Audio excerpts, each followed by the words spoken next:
যেটা আমাদের জীবনকে ধন্য করেছে। আসলে এটা একটা শক্ত ভিতের ওপর দাঁড়িয়ে আছে। এই ভিত তৈরি হয় গুরুর হাত ধরে। গুরু দেখিয়ে দেন কেমন হবে তার জীবন, কেমন তার ভিত্তি। गुरुदेवा महेश्वरा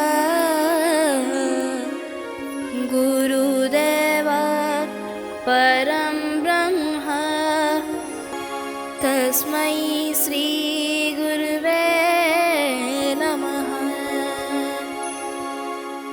तस्मै श्री गुरुवे नमः। লাহিড়ী মশাই ছাড়া ক্রিয়াযোগ আর ক্রিয়াযোগ ছাড়া লাহিড়ী মশাই একেবারেই সম্পূর্ণ হয় না। একজন ক্রিয়াবান হয়ে যেটি বুঝেছি, এটি একটি নিরাকার সাধনা।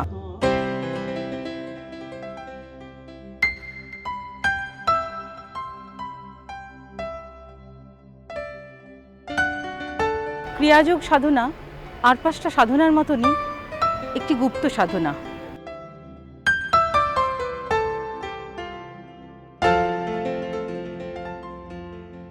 পতঞ্জলির ভাষ্যে দেখা যায় তপ সাধ্যায় প্রণিধানানি, অর্থাৎ তপস্যা থাকবে, সাধ্যায় নিজেকে জানার যে অধ্যায়, আর প্রণিধানানি অর্থাৎ সারেন্ডার।